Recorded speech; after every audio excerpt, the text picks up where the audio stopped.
ত্রয়োদশ জাতীয় সংসদ নির্বাচনে মনোনয়নপত্র গ্রহণ ও বাতিলের বিরুদ্ধে আপিল শুনানির শেষ দিন আজ। শুনানিতে অবশিষ্ট সব আবেদন নিষ্পত্তি করবে ইসি। আগারগাঁওয়ে নির্বাচন কমিশন ভবনে আছেন সহকর্মী তন্দ্রা তারণ্য। সেখান থেকে সরাসরি যুক্ত হচ্ছেন তিনি।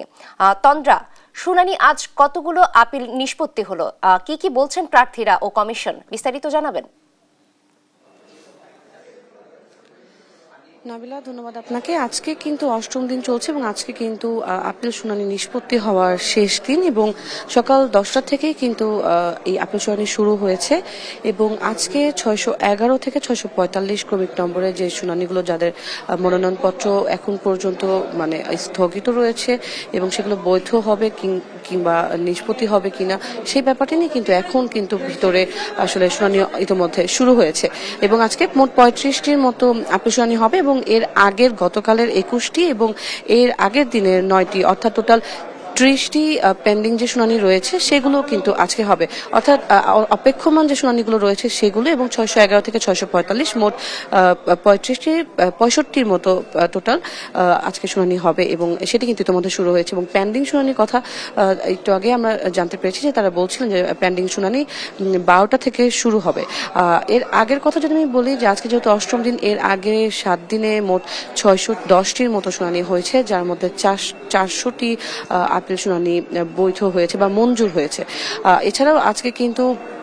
যেহেতু শেষ দিন, আজকে প্রার্থীরা সকাল থেকেই এসেছেন এবং পেন্ডিং যাদের রয়েছে অর্থাৎ অপেক্ষমান যারা রয়েছেন তারাও কিন্তু আজকে এসেছেন। পাশাপাশি আজকে কিন্তু যেহেতু শেষের দিন এবং এছাড়াও কিন্তু আজকের দিনটি একটু গুরুত্বপূর্ণ, কারণ আজকে কিন্তু দ্বৈত নাগরিক প্রার্থীরা আসলে এই নির্বাচনে, ত্রয়োদশ জাতীয় সংসদ নির্বাচনে তারা অংশগ্রহণ করতে পারবে কিনা সেই ব্যাপারটিও কিন্তু আজকে নিশ্চিত করবে নির্বাচন কমিশনার এবং এর জন্য কিন্তু যারা দ্বৈত নাগরিক প্রার্থী যারা রয়েছেন তারাও কিন্তু সকাল থেকে নির্বাচন কমিশনে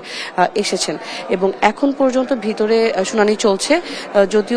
2টি শুনানি শেষ হওয়ার পর 3 নম্বর শুনানি এখন পর্যন্ত চলছে এবং এই 3টি শুনানির মধ্যে একটি শুনানি বৈধতা পেয়েছে এবং উনি একজন মনোনয়ন ফিরে পেয়েছেন এবং অন্যজনের মনোনয়ন বাতিল করা হয়েছে। তো এখন পর্যন্ত নির্বাচন কমিশনের কথা যদি বলি, এখানে আপিল শুনানি যেহেতু আজকে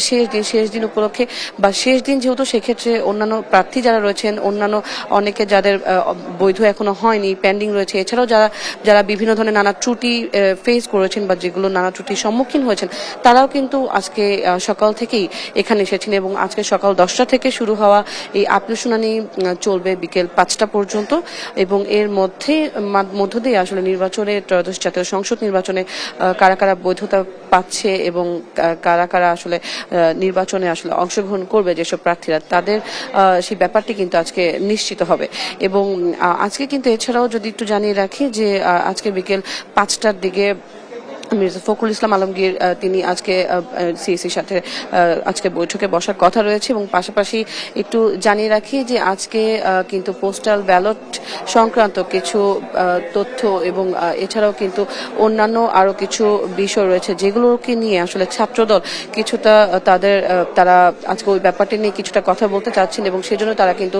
এই পোস্টাল ব্যালট সংক্রান্ত যে ত্রুটি বিচ্যুতি রয়েছে সেগুলোর অভিযোগ তুলে তারা কিন্তু আজকে নির্বাচন কমিশনের বাহিরে তারা কিন্তু ঘেরাও কর্মসূচি আজকে পালন করবে, যেটি এখন পর্যন্ত যদি বলেই এখন পর্যন্ত শুরু হয়নি, তবে আমরা নির্বাচন কমিশনের বাইরে দেখেছি যে তারা ওখানে আছে এবং তারা সেখানে অপেক্ষমান রয়েছে। তারা হয়তো কিছুক্ষণ পরেই তাদের